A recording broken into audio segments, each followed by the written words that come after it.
Hello besties and welcome back to my channel. It's time for my March wrap up. This month was such a good reading month for me. I finished 14 books, which sounds like more than my average, and that's because it is. I started quite a few of these books in January, February, and then finished them in March. So this is a big wrap up for just 1 month, but I'm here for it. Let's get on with the video. Quickly, stats. I read 2 contemporary fiction books this month. I read 5 fantasy novels. I read 2 classics, on track for my goal of reading 6 classics this year. And I read 2 history non-fiction books, history/non-fiction. And then I read 3 self-improvement style non-fiction books. So a proper diverse range this month.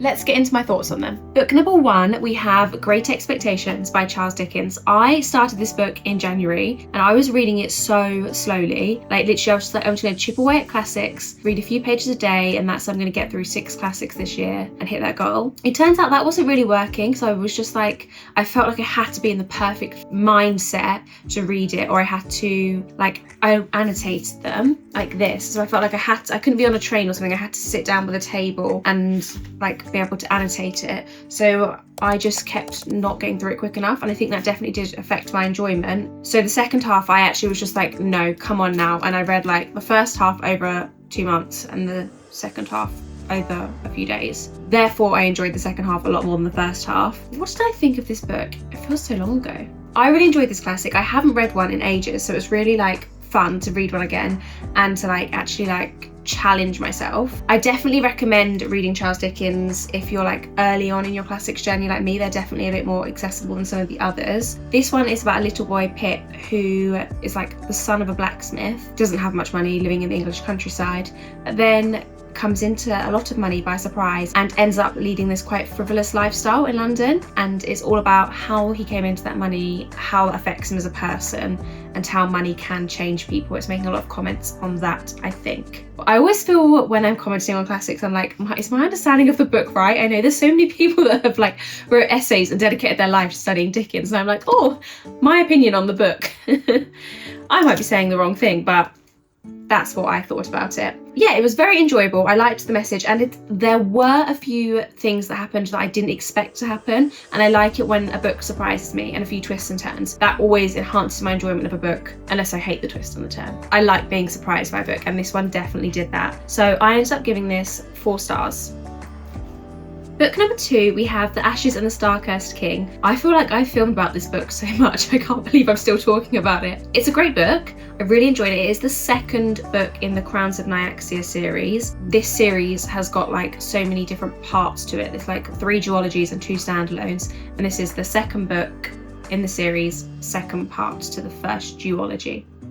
I think that makes sense if I said that correctly. Anyway, it's hard to talk about it without giving spoilers because it's the 2nd book in the series. The events of this book were very much as a result of the first one, and it followed on from the first one very well. In the first one, we've got a mortal girl who is the daughter of the vampire king. She basically has to enter these trials to prove herself, and it all unfolds and unwinds from there. I really enjoyed the romance in this story, and that was definitely the best part of this book for me and what made this book such a good time. There was more battle scenes and more high stakes in this one, but I think that was slightly let down because the villains needed more backstory. I didn't feel we knew that much about the villains, and given this book was over 600 pages, I definitely feel we should have known more about the villains. But it was still a great time.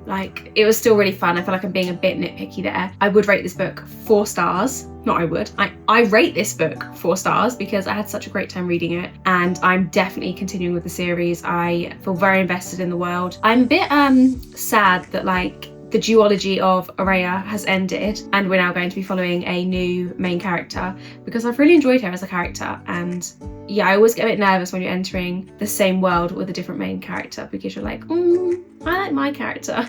But hopefully it'll be a great time. Book 3 I read in March, and I read quite a lot of this in February too, is The Secret by Rhonda Byrne. This is a book that focuses mainly on the law of attraction. It's definitely a book that has its flaws, but equally the overarching message of the book is a message that aligns with me and my beliefs and helps me. So I really enjoy it and would recommend it if you're interested more in spirituality and the law of attraction. I don't rate books like that on BookTube because I do feel like your experience of them is quite personal. So yeah, I've made the decision not to rate self-improvement books on BookTube. But if you are interested in that sort of thing, definitely check it out. Next up, we have Monsters, What Do We Do with Great Art by Bad People. This is a non-fiction book which, as the title suggests, explores the debate of we've got amazing art, but the artist is morally problematic and we disagree with their views. How do we receive and take in that art? Now, I studied history of art at university, so this debate was something that had come up a lot, and I'd read several different articles on and had been very confused about since then. And since thinking about this question, and I was kind of hoping that this book was going to pull on all of that academic work and pull it all together, and it wasn't that at all. Instead, we had something I wasn't expecting, which is a very personal memoir about the author's experience of this topic and how she's related to different artworks and her thoughts on the matter. Although it wasn't what I was expecting, it was a really interesting insight into this debate. I think reading a memoir on this topic actually made the debate feel probably more complicated because it highlighted the real humanness involved in this question and reflected a lot on maybe how art is so much about the human experience. We can't control our responses to a piece of art, even if we can choose to disengage with something. However, we can't control how we actually feel about something. If we enjoy something when we're watching it, we still enjoy that, even if our opinion is then changed of the artist and how we experience it. And we can sit there and think, oh, this is made by someone bad, but you can still visually see a painting and like how it looks.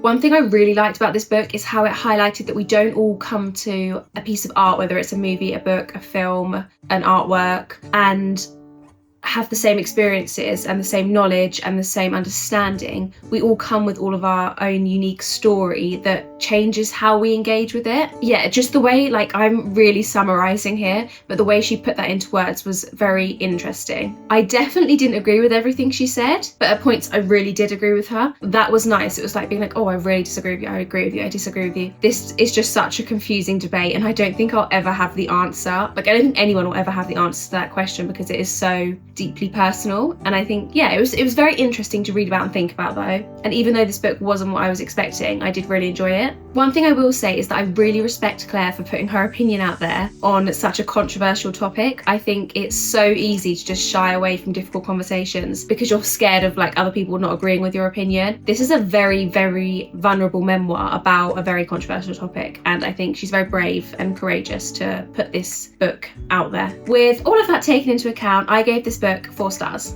Next up, we have A Court of Wings and Ruin, the 3rd book in the ACOTAR series. I could devote my whole entire YouTube channel to this series. It's amazing. I love it. I will never stop recommending it. This book really, really brings together the storyline of the... Did I say this is a reread? If I didn't, this is a reread. I've read it before and I'm just rereading it. This book really brings together the first big storyline in ACOTAR. It has epic battle scenes and it's just so good. I love it. It's such a fun, fast-paced, edge-of-your-seat read. Even though I knew what was going to happen, I'm still I need to consume it quicker. I think I've just made the video shake. Yeah, so good. Forever a 5-star read. Next up, we have The 8 Limbs of Yoga. I really enjoyed this. It's a fast-paced, quick read if you're interested in the philosophy behind yoga and how to bring that into your everyday life. If you're not, you probably wouldn't enjoy this one. But if you're curious about it, this book is on Kindle Unlimited and it's very short and sweet. It's very to the point, so it's a great starting point if it's something you are interested in. The next book we have is a fantasy novel, Powerful, and I really, really enjoyed this one. It's a novella set in the world of the Powerless trilogy. Powerless is the first book, and then we have Reckless and coming out, it might even be out by the time this video is out, Fearless. Powerful is a novella that you're meant to read after reading Powerless. I think that makes sense.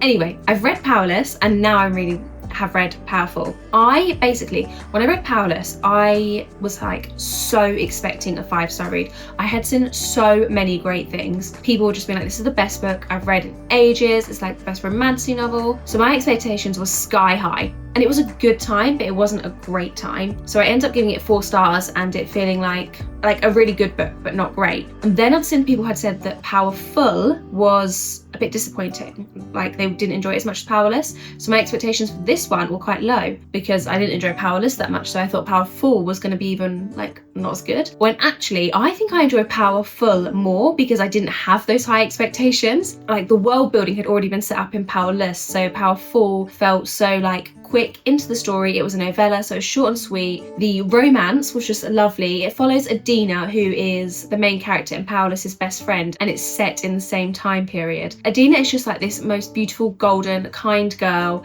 and she like falls in love with this grumpy boy, and it's just like beautiful. I just love their love story, and it's so quick and fast paced, and not a word was wasted, and I'm here for that. It's a very emotional read, and this book made me cry, so get the tissues out. I felt like so much more connected to this book and the characters in this book, but I don't know if that's because Paulus did such good world building. Anyway, I rated this book 4 stars. It was a great time. So straight after finishing Powerful, I decided to jump into the second book in the trilogy, which is Reckless, and I really enjoyed this one. I had such a fun time reading it. It was definitely longer than it needed to be, and the story felt a bit repetitive. It was fun, like seeing the adventures they went on, and the romance sort of picked up, and you know, the tension was building, and it was a good time. It's a really weird one to try and rate because I had such a fun time reading it, but also I feel like this whole book wasn't necessarily needed for this series. I don't know. I find it really hard to rate because I did enjoy it, but like it was a bit repetitive, and it wasn't like, I don't know like what happened really. Like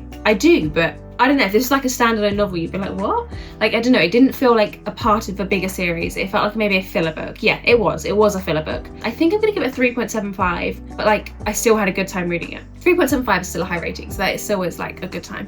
My next book, book 9, was The Life Cycle of a Common Octopus. Is that right? The Life Cycle of the Common Octopus. I was very lucky to receive an advanced reader copy of this book. All thoughts of this book are my own, but let me tell you guys, I loved it. This is my favourite proof I've ever had, I think. Like, it feels so great to have a proof and literally love it this much. To summarise, the themes of this book are feminism, motherhood, friendship, identity. Like, this book is just like my favourite kind of literary fiction novel. It was such a good time. It was a coming of age novel about a Canadian girl who goes to study at Edinburgh University, and part of the reason she chooses Edinburgh is because she thinks there's some family secrets there to uncover, and she goes on the hunt for them. And whilst you've got all of that going on, you've also got her discovering herself at university, her sexuality, her friendships, her friends discovering their sexuality. All the side characters are so well built out. It's so good. This book also has so many cultural references, which I just love, like to philosophers, to authors, to art,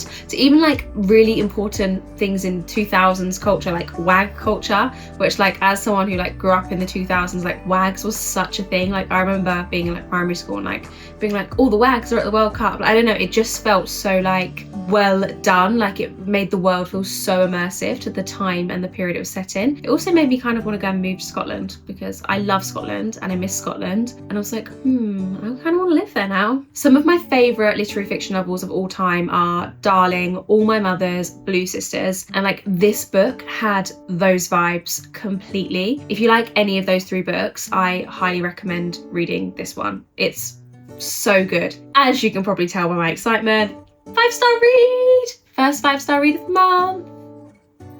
That's not a reread. Aktar or Akawar was obviously a 5-star, but that was a reread. So this is my first 5-star read. Okay, so next up we have the Ikigai journey. I am reading this book, or was reading this book with my boyfriend, but I had to just leave him behind because this was on my March TBR and I needed to finish it, and he's like here or something. So Josh, if you're watching this, catch up. It was a great time and a really useful read. It's basically about the Japanese philosophy Ikigai and how to implement that into your life. Your Ikigai is like your purpose in life and how you pursue that in everything you do. This book talks about that, but it also talks about a lot more than that. Like some of the things I did read in here weren't like the first time I'd come across them, but equally I do know that I read a lot in the self-development genre, and it's good to read things twice. It's good to read things 5-6 times because then you're more likely to action them. So I really enjoyed this one, and one thing I loved as like a proper little nerd is that it gives you like little tasks to do, and I sat there with my notebook doing the little challenges. Like I love it when a book gives you homework. Like I'm here for this. If you like love a self-development book that isn't just reading, it gives you actionable steps, this one is one for you. Next up we have Far From the Madding Crowd. Guys, I read 2 classics this year. I'm on track for my goal. I definitely found this a more challenging classic to read, but I had a really good time reading it. I did read it at a much quicker pace because I learned with great expectations that enhances my enjoyment. So even when like I was like quite tired, I was like, no, I'm just gonna sit through and I'm gonna read it. And it was so much fun. I had a good time. The writing is so beautiful. Like I genuinely cannot get over how someone can think of so many beautiful ways to describe the weather and the wind and the rain. Like I'm like, it's raining, and he has wrote a whole page dedicated to describing the rain, and it makes the story feel so immersive. And the weather, like, it's always so symbolic of what's going to happen or what is happening. It's so clever. He does a lot of foreshadowing as well. Like he'll give you these little like lines, and then you're like, but you don't find out, like it builds up suspense and you find out why, like maybe a chapter on, maybe a few pages on. It's just very good at doing that.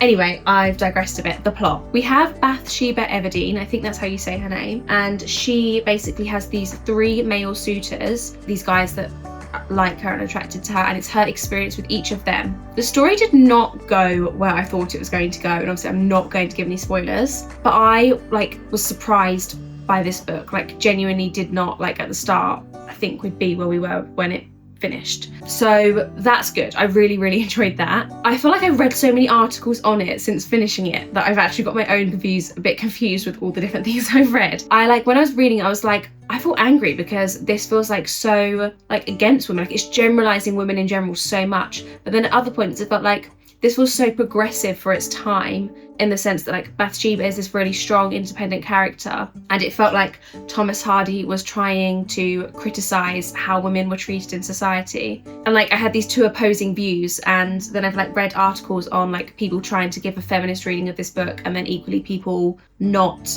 agreeing and like saying like, you know, it can't be seen as feminist because of some of the things in the book. Anyway, like I'm going too far and talking too long on this topic now. It was a really enjoyable classic for me. Definitely one of the classics I've enjoyed the most. I gave this 4.5 stars. One more thing I will say is there is a character in this that I hate, and like I genuinely just hated them so much. And it's fun hating a character that much because like this book made me feel strong emotions, like really strong emotions. And I love that. Also, one more thing, I feel like this is just a fun fact. Fun facts with Jem.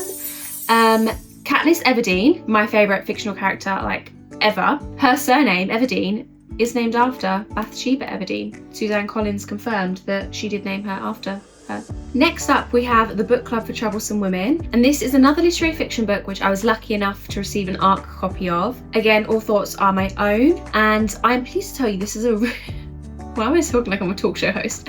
Anyway, it was a really good read. Like when I saw the topic of what this book was about, I was like, I want to read this. It just sounds so interesting and explores themes that I really enjoy. Anyway, let me tell you what it's about. It's about this book club set up in the 1960s. There's these 4 women who are each very different people. They decide to set up a book club, or one of them does. And then there's this one woman who's an artist. I feel like I'm explaining this in such a complicated way. One of the women is an artist, and she basically says like, I will only join your book club if you read this book, The Feminine Mystique, which was the book that kickstarted second wave feminism, and is a real book, and that is genuinely what it did. And this is a fictional story about this group of 4 women who are very different, who decide to read it. And it shows the impact that it has on their lives and the things it gives them the courage to do, and how they take ownership of their lives and realize that there's more to life than just what society has like told them they're meant to do and the role they play. I really liked how all of the 4 characters were so different, because it showed how the book, The Feminine Mystique, impacted them in different ways and how they took it down different avenues. Like 2 of them were in very much loving relationships, and they didn't want to leave their husbands. They loved their families and their children, and they wanted to do all the lovely things for them and have a family life, but they also wanted to work and do more. And I think it was just about like, I don't know, it's just very interesting to see how it impacted them differently. I do think this book is very good in the way it acknowledges the flaws of second wave feminism, even if maybe it's a bit unrealistic, because second wave feminism was basically exclusively for white middle class women and does not unpack the effects of the patriarchy on men. And in this book, our characters acknowledge that, which is good, and it's important that the book addresses the flaws of second wave feminism, but equally it's probably quite unrealistic that they realised that. I don't know, maybe it's not unrealistic, maybe I'm being too harsh here. I do think it's really important that the book does address that though, and we realise that feminism is about everyone and it's not just about not being a housewife. I had such a great time reading this book. I felt like the characters, I connected with them so much and I was really rooting for them. I was so invested in their story. Like, it's just such an immersive, like, slice of life story that unpacks so many characters so well. I just love it when a book can do that. You can have so many characters because it's not just these 4 women, it's also their families and their wider circle, and you just feel invested in like every little person you meet. So yeah, great book. I highly recommend this one, and it is a, what was my rating? 4.5 stars. Book 13 that I finished this month was Lucy Worsley's book Queen Victoria, and this is a biography of Queen Victoria's life. It's a really good history book, and if you don't read history, I definitely think this is one that's good to start with because it goes through in like quite a chronological, and it's told like a story almost of her life. And one thing I really do like is there are lots of like little anecdotes about different things that happened.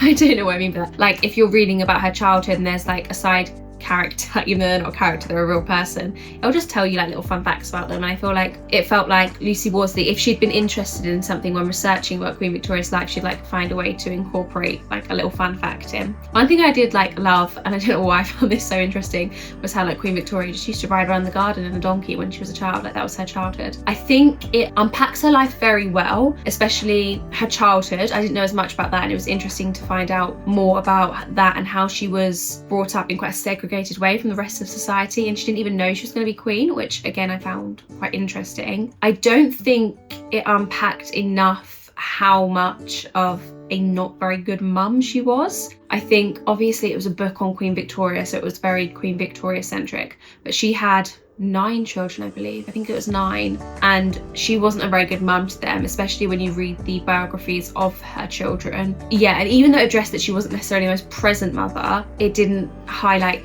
quite how bad her relationship was with some of her children.